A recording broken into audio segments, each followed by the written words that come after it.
So let's go ahead and get started because we have exactly like 1 hour. So we've got to get in and we've got to get out. My name is Pablo Tanguay, and I'm the undergraduate program manager in the Department of English. Many of you I know, obviously I've been working with you for years and years and years. This event is part of the iShare series, which is coordinated by Jen Belisle. I don't know if she's here, but her team coordinates this series of events, and so this is part of that. So thanks to Jen. And the title of this event is the International Campus Best Practices for Advising. I was joined in planning this event by Ana Babel, professor in linguistics and Spanish and Portuguese, and Johanna Selman, professor in NELC. And we planned this topic for a couple of reasons. So first, that it's impossible not to notice and appreciate, especially in the advising community, the increase in international students on campus over the past years. I think most of us see this as an incredible benefit for OSU and for the state of Ohio. So one reason we wanted to gather was to check in with some key players at the university to see what the resources are available for the advising community, to see what the university policies are, etc. And second, and I think this sort of cranked up the urgency, at least for me, was the executive orders issued by the president and generally the change in tone from the new leadership in our country regarding especially undocumented students, undocumented people in general, and certain immigrant populations. And these populations are, of course, represented on our campus. One question that came to my mind when I began to think about our international students is, what do we mean when we say international students? Who does that mean? And there are lots of definitions for this, even in higher ed. But in the end, I think I prefer the most inclusive term, or the most inclusive definition, which is essentially any non-domestic student. So in that definition, and for our meeting today, I do include DACA students, who, from what I understand, do apply to OSU as international students. On a couple of occasions leading up to this event, I've asked you all to send me questions you might like to ask the panel. And you all sent lots of questions. And to prepare our panel, I sent last week a sampling of those questions to the panelists so they could get a feel for what was on the minds of the advising community. And I sort of have to admit that a couple of the panelists dropped out after reviewing the questions for sort of their own reasons. And I also have to say that that makes me incredibly sad, truthfully, that simply meeting with the academic advising community can be seen in any way as inappropriate or unwise, or for any reason not to do it. So I'm a little sad at that. But that's why we have 4 panelists instead of 6. The good thing is that we now have 4 panelists instead of 6, because we have 1 hour, and that will give each of our panelists ample time, or adequate time, to talk about what they want to talk about and the questions that you have for them to get through it. So the format, each of our panelists, Karina, Yolanda, Randy, and Mickey, will introduce themselves. They'll give some brief introductory remarks, touching on their role at the university and how it intersects with the international community. I'd also ask them to think about their job and how, if at all, it's changed over the years because of the increased international presence, and whether it's changed at all since the president's executive orders. And when I asked that question of them, I was not thinking of it as a political question, but rather as a process question, as of like what actually physically changes now that we have new laws in the country or whatnot. In any event, our panelists will introduce themselves, say a thing or two, and then we'll open it up for questions, and we'll just go until our time runs out. So thanks again, and let's get started. So, Karina, can we start with you down on the end? Sure.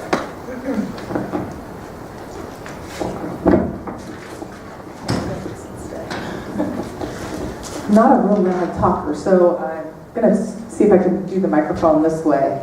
It's great to see all of you here, and in the respective time, I will try to be brief. As Pablo said, I'm serving as the Director of the International Student and Scholar Unit within the Office of International Affairs. And our primary population that we really focus on are the F1 students and the J1 students, as well as J1 scholars who come for teaching, research, and observation, and H1B employees. So those latter two you're not dealing with, but obviously the student population. And the political climate that has come about obviously has impacted our office and the students that we serve. Mainly fear is probably the biggest thing that we've incurred. People being very concerned about travel, no matter what country, even if they're not included in the countries in the travel ban. And even though the ban is currently on hold, it's still causing people just to feel uncomfortable. And so I think that's been probably one of the biggest things. It reminds me a little bit, though, because I was around after 9/11 and all the changes that happened at that time, and the thing that we found was a lot more scrutiny, a lot more tracking, a lot more of really watching over internationals. And so this also reminds me of that time. Trying to think of other things that I might want to share, but that probably is the gist of it. And I also notice I have two colleagues here in the room from our engagement team, so at some point I might call upon them as well. So thank you, and I'll pass it on. Yolanda? Thank you. I'm Yolanda Cepeda. I'm Assistant Vice Provost in the Office of Diversity and Inclusion. And while I don't have a formal responsibility or charge working with DACA, and I will focus my remarks on DACA because that's the international population that I primarily have had worked with. So even though I don't have a formal charge, we do a great deal of outreach work to students of color, communities of color, pre-collegiate, and also working within the community. And the communities of color in the Columbus area, and nationwide in fact, have a high participation rate of mixed status in terms of citizens and non-citizens and undocumented. So I would get questions frequently, but as you know, we don't have or haven't had up to this point a formal infrastructure in place at the university to address DACA-related questions or concerns. So I did work with those students on an individual basis, and then some students came together and we decided that there was some shared need and some benefit to those students if they could meet together and provide emotional support, if nothing else. And what emerged out of that over a couple of years was that the students had sort of a lobby group, and they met over the past year with the president. The three concerns that they had identified that were common challenges to students who were undocumented, and in particular DACA students, were that one, the admissions process was really Byzantine. They were neither domestic students nor international students, and so they faced the barriers of both categories, but none of the advantages or benefits of either category. And so that has been streamlined, and we think that it's taken care of now. The students can identify as DACA students up front, and that should take care of the language requirements that were often put as a burden or a hurdle to them, and that will also help them get easier access to in-state tuition if they otherwise meet the requirements for Ohio State or the state of Ohio residency. So I think you're probably all aware of that DACA students who graduate from an Ohio high school and otherwise meet those residency requirements are eligible for in-state tuition. So that's one of the greatest questions that comes up. Another great challenge that the students faced was, or continue to face, is financial. So again, undocumented students do not have access to federal student aid. And because this program is relatively new and the processes both at the federal level and then locally have been changing, students didn't know, should I fill out the FAFSA, should I not fill out the FAFSA? And there was no one who could really advise them on that. Also, there were questions about what aid they were eligible for. And in meeting with the president, the students were able to, they requested access to scholarship dollars that are not explicitly prohibited to them. And so that is a great, great advantage now. That the students will have a way to apply for those scholarship dollars that are not federally funded and that don't depend on public state aid or state programs. That was two. The third challenge that they had was not knowing where to go. We don't have an office that says DACA, and students always had a lot of questions because their status is rather unique and rather new, and we didn't have any policies, but there was nobody that they could go to help figure out what they needed.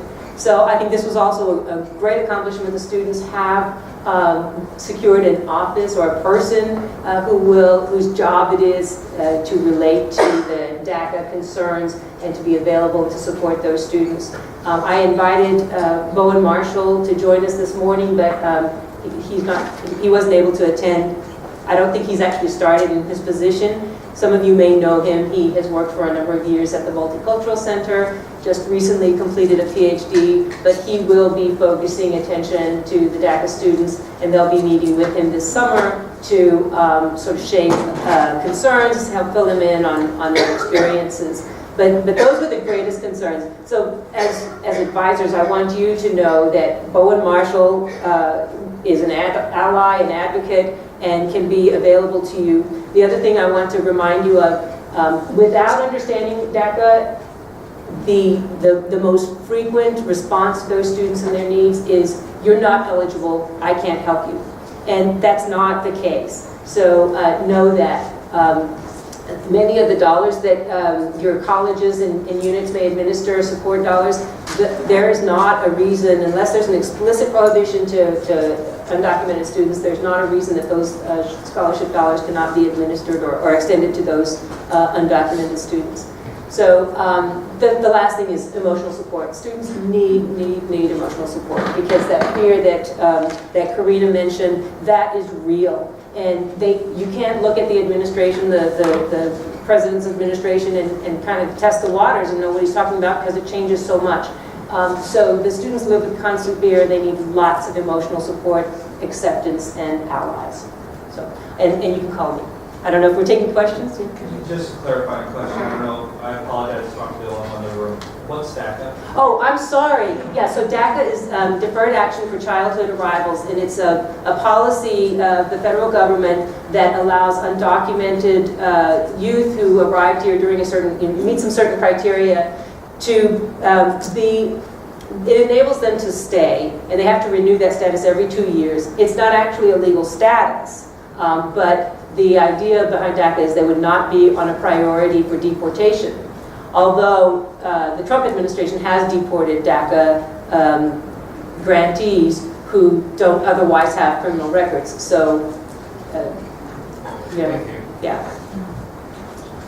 Thanks, Yolanda. Randy? Good morning, everyone. My name is Randy Deneen. I'm one of the career prep advisors in the College of Arts and Sciences Career Services Office.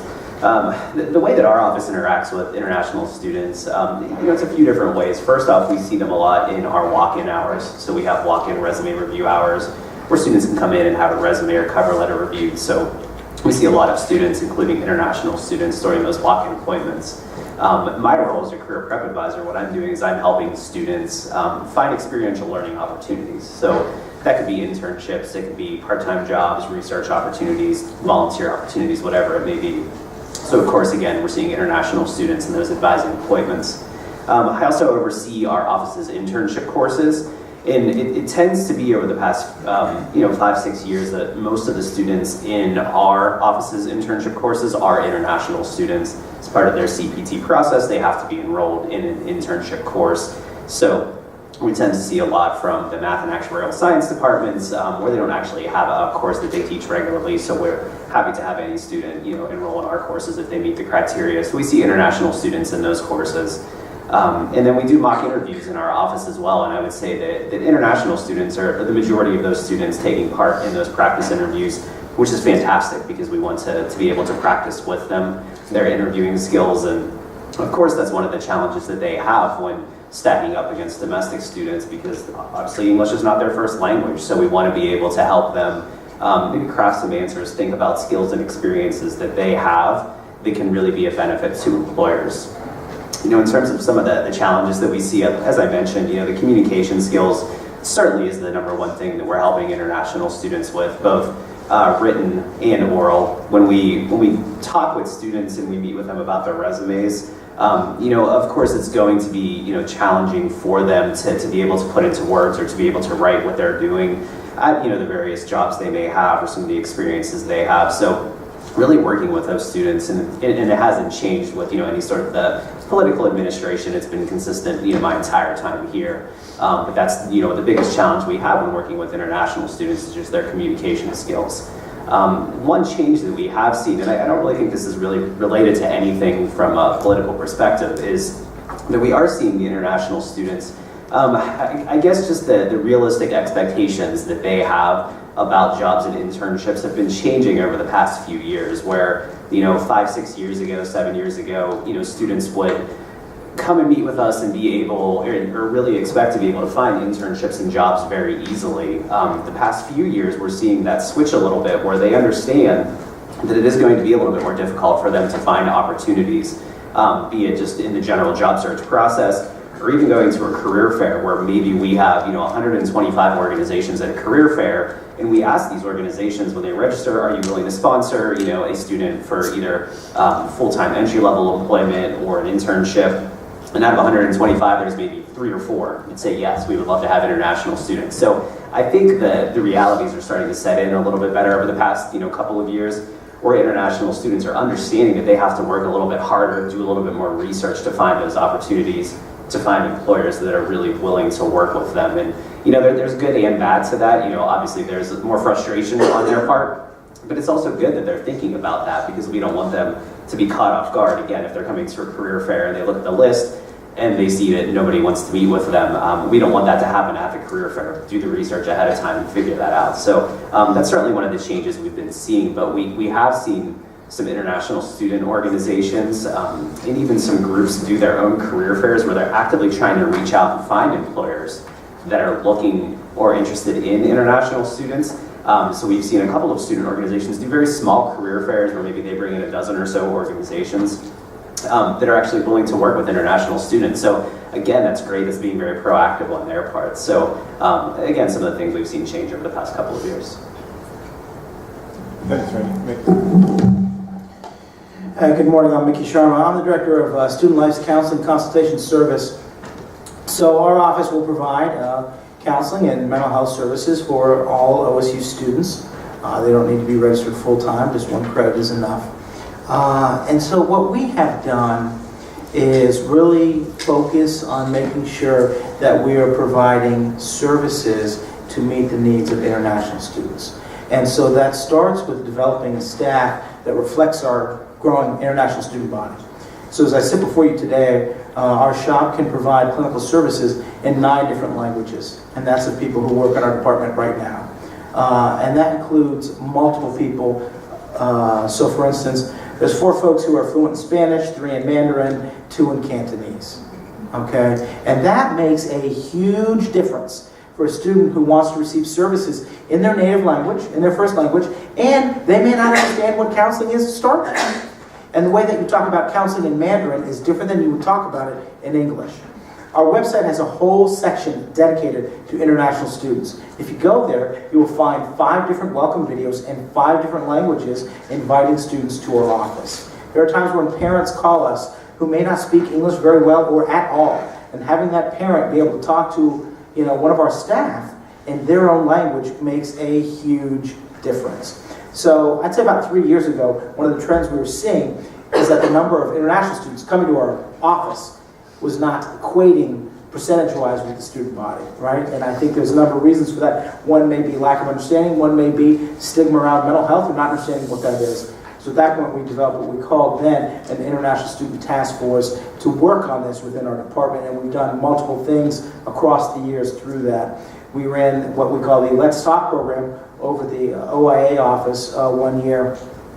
So this is not therapy, but just having a counselor across campus where students can just pop in and talk with that person. We continue to run that at the Multicultural Center over in the Union during the year. We've engaged with student groups in other activities like the Global Engagement activities that happen through OIA in the evenings, having one of our staff there to meet with students and present with students in that fashion. The other things that I would highlight in terms, so where I'd say we have success is we just ran some numbers recently. The number of international students that we served this year is up 49%. So it is increasing, it's increasing significantly. This past year, we added 12 new clinicians to our staff. Many of those are folks who are multilingual and trilingual. We have one staff member who's fluent in Mandarin and Spanish. And when I read that on her CV, because I would not normally put those two languages together with someone, so that really helps. The one thing I'd say in terms of the treatment that we provide is that while we have a lot of providers who provide treatment in a lot of different ways, I'd say the one thing that unites all of us is an emphasis on multiculturalism in the treatment that they provide, understanding the unique background of that student. We also run an international student support group, so we have a counseling group that is just for international students in that way. Some of our providers who are multilingual, that's the majority of their caseload. I can think of one of our providers, and I'd say 90% of the students that she sits with are from China. And so the word of mouth amongst the students is probably the best advertising that we get in that way. The WeChat, if you're familiar with that, with our Chinese students, has put a showcase on one of our therapists, And so that advertising is some of the best advertising that I'd say we have.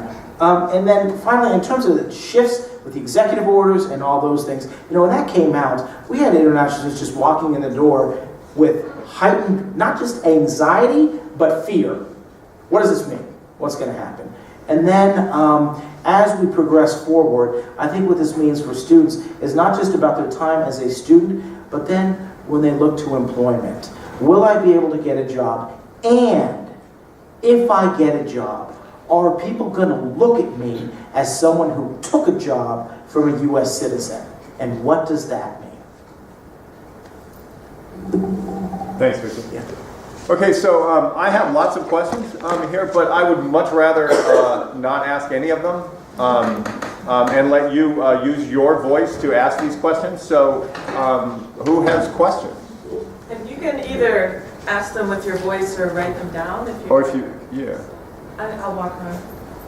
Okay. Do we know how many DACA students approximately, and I understand that's very hard to tell, but approximately how many DACA students are on our campus? Yeah, we don't know, and for a lot of different reasons. In the early, when DACA was passed in 2012, I think, and then we didn't catch up with our policy for in-state residency until after that time. And so there were students who didn't identify. They actually didn't have any way to identify themselves. And so we don't, there are a number of students who are here, we just don't know. Then for a time, up until this cycle, students had to apply as international students. And so we didn't know. And then after the fact, they'd come and figure out how to get access to the in-state tuition. So we don't, the answer is we don't know. But what we do know is that if you look at the timeline of the DACA policy program, there's a sort of a wave that's now coming because those youth have reached college age and are going to be entering. So even if you, you may not know if you're working with a DACA student. There's, unless there's some money or some benefit coming with it, there's only risk in identifying yourself. But we do know that because of the timeline that there are going to be many more. And so it will be thank you to all of those who organized this event, because we don't know the answers, but we got to talk to each other to find answers instead of telling students, you're not eligible and I don't know the answer to that. So, yeah, sorry. And I'm telling you, I don't know the answer to that. So, sorry. Can I follow up on that, Yolanda? Yes. So a question that I have, and I had a student in my, anyway, we got to do a discussion, and I actually broached the subject of DACA with the student who was talking about a friend of theirs. And the minute that I said undocumented student, like the minute I asked that question, the student I was talking to froze up. And like, that was it. Like, we were Shut having a down. great conversation. My name is Pablo, and we were having a great conversation. But the minute I said that, like, they were like, that's it, the end of the conversation. So from an advising point of view, and in talking to students, what do you recommend? Yeah, so one of the concerns that we have, all of us who are working in this, with this group, is that if we pronounce loudly that we're DACA allies, we put a big target, a bullseye on our back. Years ago, I wrote a op-ed piece on the back page of Que Pasa, and back when the Que Pasa didn't have any kind of circulation, and I still get messages about that, and I got a horrible voicemail on my phone that I had to call the police because this person made threats and called me all sorts of obscenities. Now, I'm not anywhere on the ODI website, and nowhere does my name appear with DACA, but they find out. So it's hard to know that balance between, advertising, hey, I'm an ally, and then bringing unwanted attention. And so there is a lot of fear. What I would say is this. If there are concerns about, that a student might have some questions, just let them know that there is an office, and I'll be sharing information or getting Bowen to share information about his office, but saying there is an ally, an advocate, and if you have some questions, you can start there. But also let them know I support undocumented students, and if you have any concerns, just let them know, but don't push the question, and don't assume that anything about anyone's status. That's also really harmful. Are you guys thinking at all about any, I don't know how to really ask this question, any badge I can put on my door that says it's okay to, talk to me about this, similar to what Safe Space is. Right. There's a lot of controversy about that. We actually, in ODI, we had talked about a sign, or not specifically undocumented, but actually just for students of color or students who feel vulnerable. And there was not support. There's some concerns about that among the university, and so we couldn't move forward with that. I think the things that make you a good advisor, being open, supportive, listening, engendering trust, those are the things that you need to work with undocumented students. So I think just signaling that you support all students and letting them know kind of broadly that they can talk to you, that's the most valuable thing that you can do. I'll take it a step further. On my door, there is a sign that there's an organization, I think it's United We Dream. So the Dreamers are what many of the DACA youth, how they refer to themselves. And they have some really nice looking posters, flyers, that say I'm an unafraid educator and I support Dreamers. And I put that on my door and decided I'll just let somebody tell me to take it off, and no one has told me to take it off. So yeah. There's also migration is beautiful. There's some signals that if you want to put something, just put it up. You don't even have to talk about it, but that will signal. But as far as an official university kind of message, we don't have anything like that. But that's a really great question. Yeah. For the first time, our office spring semester experienced CPT forms being returned with not enough detail and then denied for students.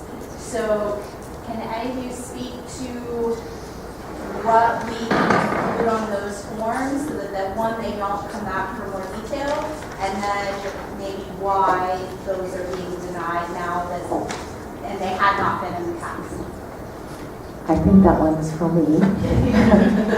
Our office is the one that authorizes the curricular practical training, and some of you might have had experience with that. I might afterwards also find out, a little bit what your area is and a little bit more detail, just so I know better why maybe something might be happening. or if there was change this spring that you hadn't seen in the past. We have had some staffing changes, and that may have resulted in some ways of things being done a little differently, perhaps. But probably, it sounds like maybe it would be good for me to get some examples and talk with you afterwards just to get a better sense, and then maybe hook up with one of our student immigration team manager. And we have a new CVIS compliance officer as well. Perhaps having a meeting with the 3 of us or 4 of us might be helpful. So I'll make sure to catch you afterwards. Can I ask what person practical training is?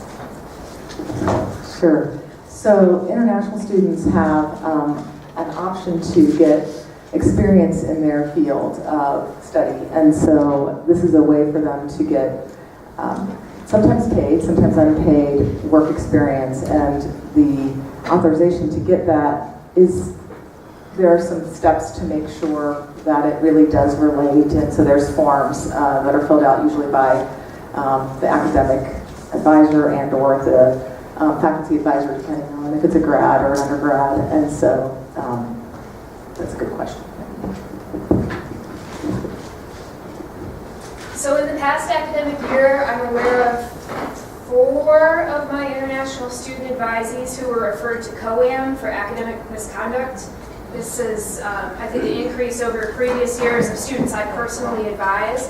We discussed academic misconduct in our survey class. Certainly, we could do more for that, but I guess I was curious what our campus already does to educate students about American standards of academic misconduct, or what further could be done, if there's any kind of trend happening there, etc.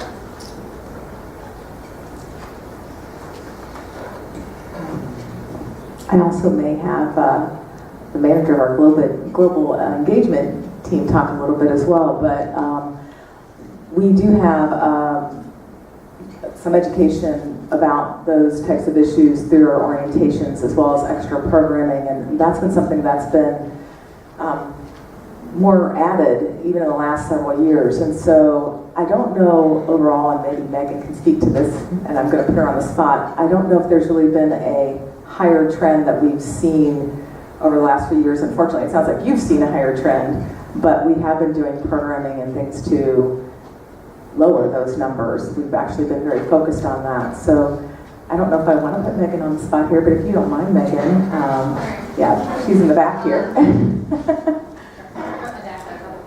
So Carolina Molesky in our office does a lot of proactive workshops, as Karina said. But of course, as we all know, they're opt-in. So we can't force them to do it, but it's great if you're doing the survey. But when a student is charged with academic misconduct, Caroline meets with every single one of them if they are international. She at least reaches out. It is up to them to physically come in, but a large number do. And really it's to talk about, how does this not happen again, prep them for their actual hearing and things like that. But there has been an increase, but it's been going on for quite some time. So that's probably what you're starting to see now. But it's not just new as of the last year. But Committee on Academic Misconduct has been great. We've been working on a lot more proactive things that we can do, and they've been working with international students as well. And they do come to our orientation, really to put a face with the office. But of course at orientation we're also facing things of, jet lag and, 3 days of a lot of information. So it's difficult, there's no doubt about it. But there are opt-in proactive workshops that students can take advantage of. And just a follow-up, what are the most often grievances? I mean, is it plagiarism, or is it cheating on tests, or? It's often plagiarism or unauthorized collaboration.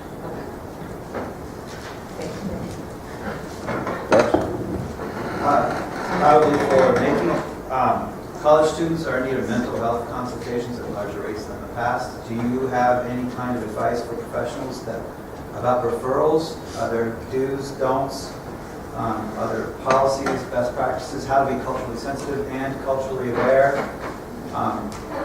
Things that professionals should not assume or assume when they're thinking about mental health and referring.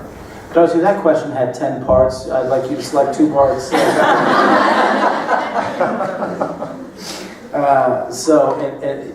yes, in terms of things are on the rise, in terms of what we see with students coming in with struggles. And, you know, the example I often talk about across campus when talking with faculty and staff, or, you know, the student who's from 10,000 miles away, if they're having a bad week, can't just go home for the weekend like the student from Toledo or Akron can.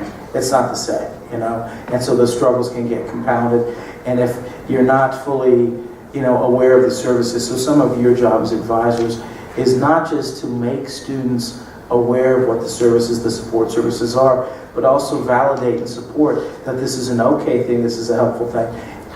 I think that the more you would talk about a referral to our shop, in the same way you would talk about any other support service on campus, that's where it's going to be helpful. Because a lot of times, international students might be having headaches or stomach pain and actually go to the student health service because I'm having these headaches that don't stop, or I can't sleep, or I've got the stomach pain. And there's no organic reason. It's stress-related tension headache. But they don't think in that way. You think, I got a headache, I need to go see a physician in that way. And they'll refer over, what do you mean? What is this? What I want is the headache to stop so I can study. That's the goal. And so it's about helping them in that way. And as advisors, you'll see people multiple times. The other things I'd say to you is, you know, just like if you saw a student this week and they, you know, didn't look well, they were coughing, and maybe they had the fever, and you told them to go to the health service. If you saw them the next week, you know what you'd say to them? Are you feeling better? So if you see someone who's struggling and you're referring them to our shop, and then you see them the next week, you know what you ask them? Are you feeling better? That is an okay thing to ask. So I think the more that in your advising role, you talk with students about these things, the more helpful it can be. And you are welcome, while the student is in your office, to call our shop together or go to our website together and show them that on our website they can schedule their triage appointment online. If I don't want to talk to anyone, you go online, you schedule it there, and we even have dedicated triage slots we keep for students who'd like to have a triage in Mandarin. So it's all these things. Have them look at our website. That can help students. The reason we have photos and videos on the website is it makes the scary therapist a real person. Because there's research that when you put things like that on a website, it makes it more interactive and it makes it more user-friendly for the person who's looking at it. And if you're ever struggling with how to work with a student, you can always call and chat with one of us and we can help walk you through and offer suggestions as well. Yeah, in the back. Hi, my name is Jane Jam. I'm the director of the Writing Center here. I just came aboard about 8 months ago. We work with about 5,000 to 6,000 students a year, and we see about 50% are international students. So my question is, we're not really in an advisory role, but we see a lot of people with a lot of both writing-related concerns, and then also concerns, for example, when the travel ban happened, I had a lot of consultants coming to me talking about the postdocs that they were seeing, the graduate students that they were seeing that were worried about their own visa status, and we really didn't have a plan of action, and there isn't really, it seems like, one in place for that responded fast enough, in my opinion. And so I'm wondering if there's going to be any conversation at some point about plans of action that respond to all the things that are happening with international students and their visa status, specifically with the countries that have the travel ban. In the future, if stuff like this happens, which I'm sure it probably will again and has been ongoing. So, yeah, that's kind of the one question that has been really blowing my mind. And then the other thing I wanted to say is that Chris Mannion is actually creating a lot of plagiarism materials that are going to be online, interactive, etc. I'm sure in partnership with lots of people in this room, because he partners with everyone. He's in charge of the Writing Across the Curriculum and the Writing Associates programs that are also part of the Center for the Study of Teaching and Writing. So that's my plug for him, because he is trying to tackle that head on as well. So would anybody, yeah, go ahead, Corinne. You're on track that it was very difficult after the first executive order that lots of people, wondered about their immigration status, and we did try to respond as an office and had at least one event, but we also try to give emails out to people to come to see us.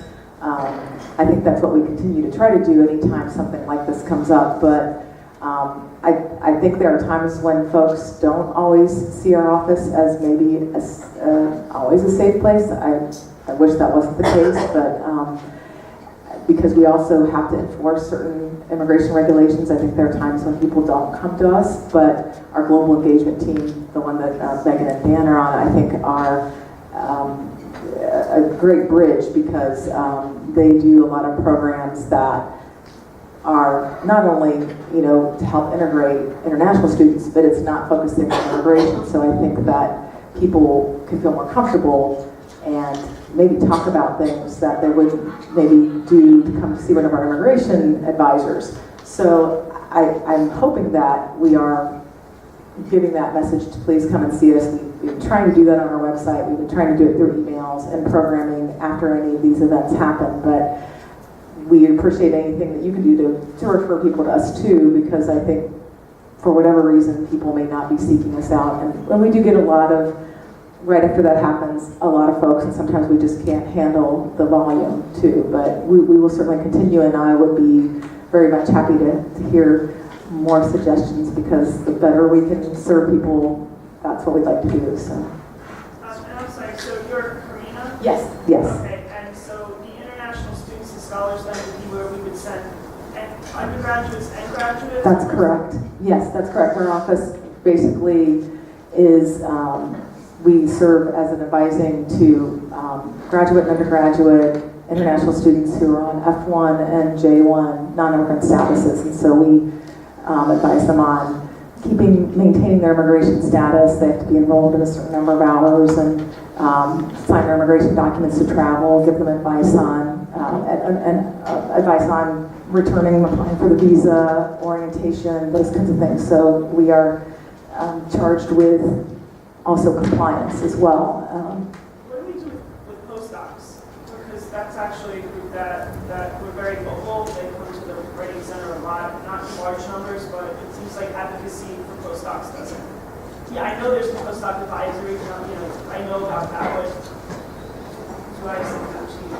Yes. Our office also deals with people who are postdocs on a J1 visiting scholar status or an H1B. We don't have probably a lot of postdocs on the H1B, but we are also the office that manages those visa types as well and have advising appointments too. So if you don't have our website, I'll make sure to give that to you at the end as well. Yeah. Okay, let's go there and then there. Yeah. I have a question back to the CPT. Is the CPT required of all international students pursuing an internship? And then if so, I help administer an internship course. Do I have an obligation to follow up with that student before enrolling them in the internship course for credit to make sure that they've completed the CPT paperwork? It's not required to have, international students aren't required to have CPT in the sense that sometimes certain majors you are required in order to graduate to have some kind of internship experience or practical hands-on experience. So if you offer an internship course and you have international students in it, usually my understanding is you are going to have them get authorized for CPT.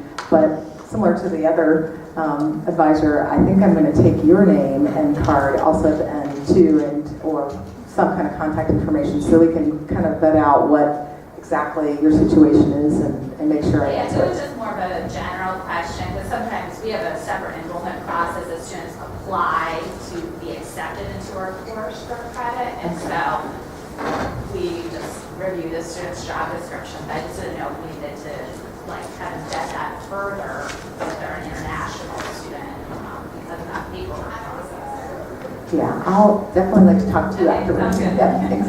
Well, Lisa, what I could say too is for our internship course, what we do is after a student has submitted the enrollment forms for us for the course, one of the things we ask is, have you already talked to someone in OIA about CPT? So that's a yes, no that they have to check off. The other thing that we do is after we get the enrollment form, we're reaching out to the internship supervisor and saying, student A is interested in your internship. Is it true that they've already spoken to you? Have you offered them this internship, et cetera, et cetera. So there's a little bit of that double checking on our part. I know we do have a fairly diverse population here on campus. However, we do still have a lot of students who come here from the state of Ohio in general, or a lot of Ohioans, and this might be their first experience with a multicultural place. Do we offer any services to those students? Because I feel like maybe our international students and our DACA students, they feel sometimes that their peers are where they're getting pushback as opposed to the staff and the faculty at the university. And that's an adjustment period for those students too. Do we offer anything for those students to help smooth that transition? I think the mission of the Multicultural Center in the Office of Student Life has always been to educate all of the student communities of our campus. And there is a program, there are a number of programs, but one in particular that's focused on providing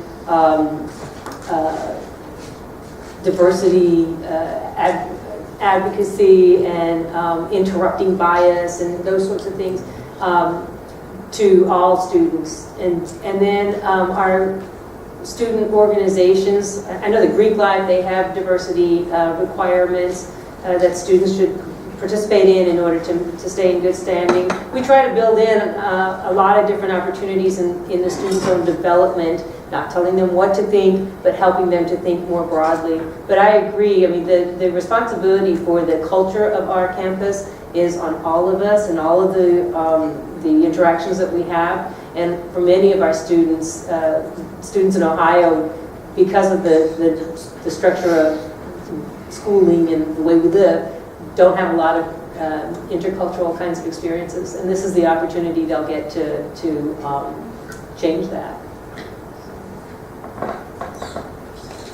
Yeah. So for the first time ever over winter break, I had to write a letter for a student to, I guess, the government or someone, because it was an Indian student and he was having a hard time getting back into our country because whoever looked over his status felt that he was taking too long to pursue his degree. So I had to write a letter, and I can't believe it worked because he was able to come back into the country. But is that common? I had never had that happen before, and is there a time limit by which undergraduate students have to have their degree completed by? I'll answer that one too. It does happen some of the time that students may be taking longer to finish their degree. I assume it's an undergraduate student? Well, I've had some mental health issues, so it's taken them a little bit longer, but I mean, it's not been crazy long since we started here, so. Right. Yeah, I mean, it does come up. As I said, there may be a little bit more scrutiny now than there has been before, but if a student has taken longer than the normal period of time, I don't think 4 years anymore is normal sometimes for undergraduates, but we do sometimes get those requests, and so I hope you don't have too many of them, but and usually if there's some kind of documentation to show that the person is not trying to delay their stay and they're not just kind of hanging out in the U.S. and really not making progress towards their degree, that's usually when there's more of a problem. But it sounds like your letter was worked and a good one, and usually that's really what they want to see, is that the person really is making progress, and maybe there were reasons why they were delayed, as you said, either due to mental health or adjustment issues or various other things. Oftentimes it's the graduate students who had a problem with their thesis or that kind of thing. But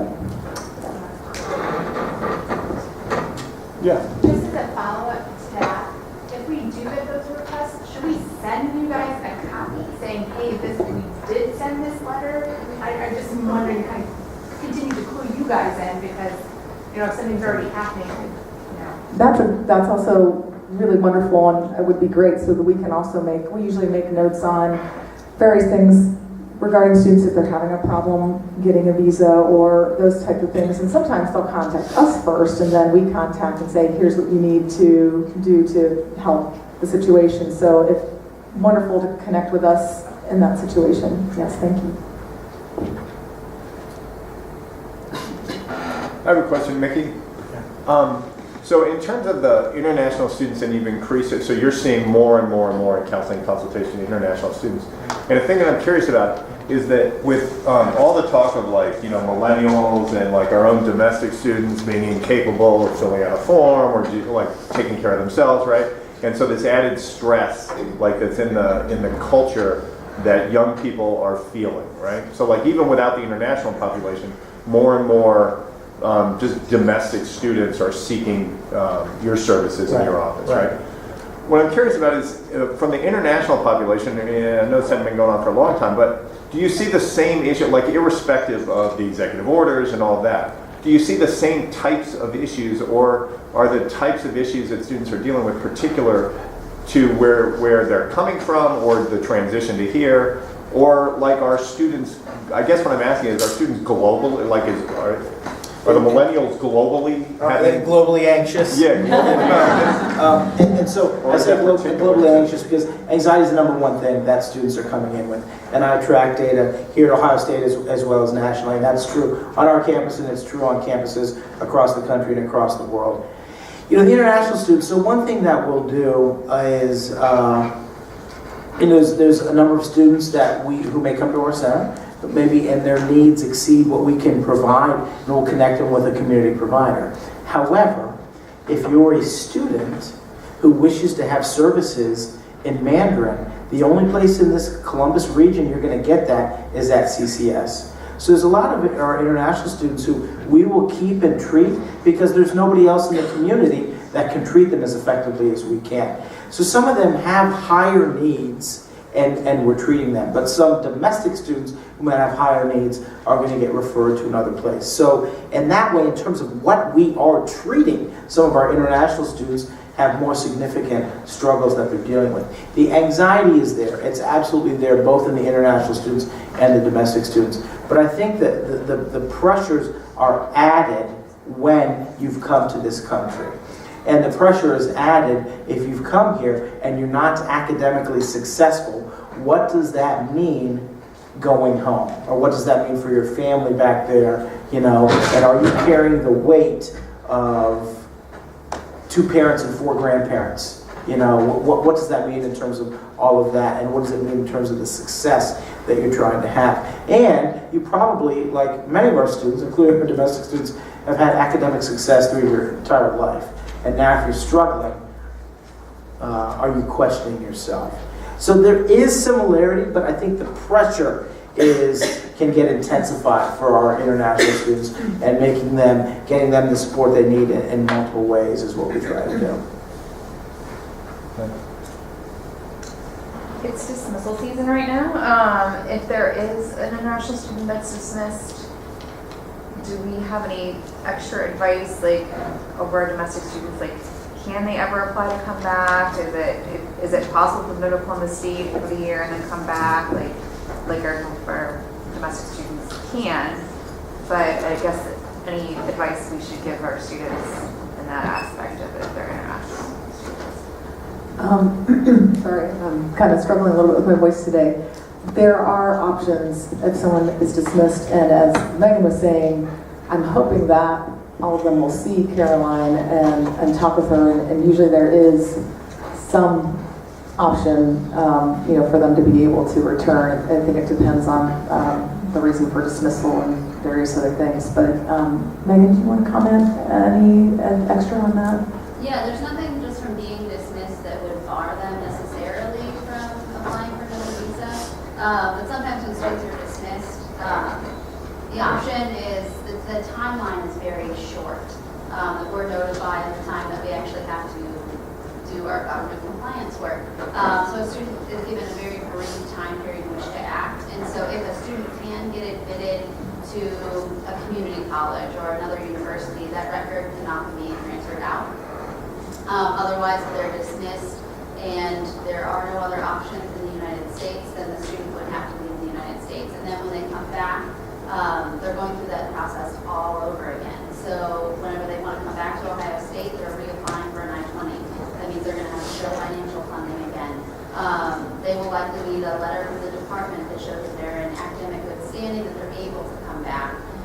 So it is quite a process, but like Karina said, there are some things that are going to be scrutinized more than others, but if it was, poor grades or, whatever the reason for academic dismissal, it's not unheard of that they could come back to the United States.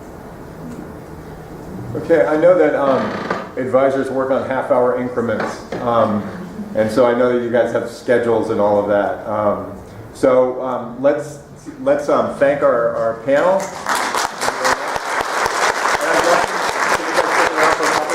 Just if anybody has specific questions, if you can, that'd be great.